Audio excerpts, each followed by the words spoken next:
ಧರೆ ತಂದ ಧರೆಗೆ ದೊಡ್ಡಯ್ಯ, ಮಾಯೆಯನ್ನ ಗೆದ್ದ ಮಂಟೇದ ಲಿಂಗಯ್ಯ, ಕಾಲಜ್ಞಾನ ಸಾರಿದ ಕಂಡಾಯದ ಒಡೆಯ, ಪವಿತ್ರವಾದ ಪರಂಜ್ಯೋತಿ, ಬೂದಿ ಮುಚ್ಚಿದ ಕೆಂಡ ಭೂಲೋಕದ ಒಡೆಯ, ನಮ್ಮ ಮಂಟೇದ ಲಿಂಗಯ್ಯ ಐಕ್ಯಗೊಂಡಿರುವ ಸ್ಥಳ ಇದೆ.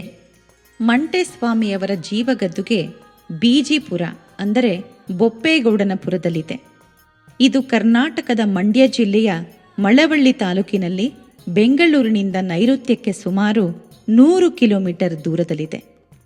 ಇದೇ ಧರೆಗೆ ದೊಡ್ಡವರ ಮಹಾ ಸಂಸ್ಥಾನ ಮಠ. ಮಂಟೇಸ್ವಾಮಿ ಒಬ್ಬ ಸಿದ್ಧಿಪುರುಷರು. ಕರ್ನಾಟಕದ ಇತಿಹಾಸ ಸಂಸ್ಕೃತಿಯನ್ನು ಕಟ್ಟುವಲ್ಲಿ, ಶ್ರೀಮಂತಗೊಳಿಸುವಲ್ಲಿ ತಮ್ಮದೇ ಕೊಡುಗೆಯನ್ನು ಕೊಟ್ಟಿದ್ದಾರೆ.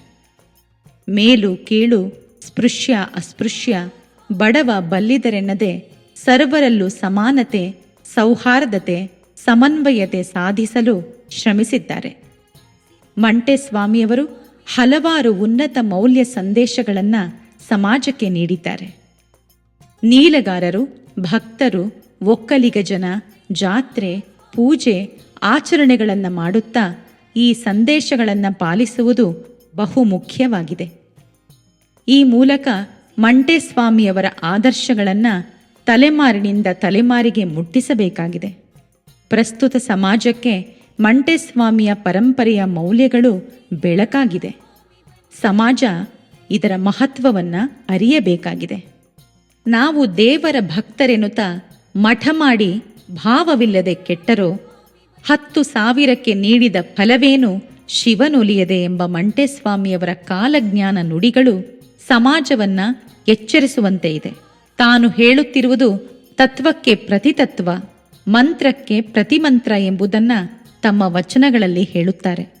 ಮಂಟೇಸ್ವಾಮಿ ಪರಂಪರೆಯ ಯಾವುದೇ ಕ್ಷೇತ್ರಗಳಿರಲಿ, ಗದ್ದಿಗೆಗಳಿರಲಿ, ಸರ್ವರಿಗೂ ಪ್ರವೇಶ ಮುಕ್ತ. ಈ ಪರಂಪರೆ ಮತ್ತು ಕ್ಷೇತ್ರಗಳಲ್ಲಿನ ಪೂಜೆ ಆಚರಣೆಗಳಲ್ಲಿ, ಜಾತ್ರೆಗಳಲ್ಲಿ ಯಾವುದೇ ನಿರ್ಬಂಧ, ನಿಷೇಧಗಳಿರೋದಿಲ್ಲ. ಇಂತಹ ಜಾತ್ಯತೀತ ಪ್ರಜಾಸತ್ತಾತ್ಮಕ ಮಂಟೇಸ್ವಾಮಿ ನೀಲಗಾರ ಪರಂಪರೆ ಸಮಾಜದ ಒಳಿತಿಗಾಗಿ ಉಳಿಯಬೇಕಾಗಿದೆ. ಮೂಲಾರ್ಥ ಮತ್ತು ಆಶಯದಂತೆ ಬೆಳೆಯಬೇಕಾಗಿದೆ.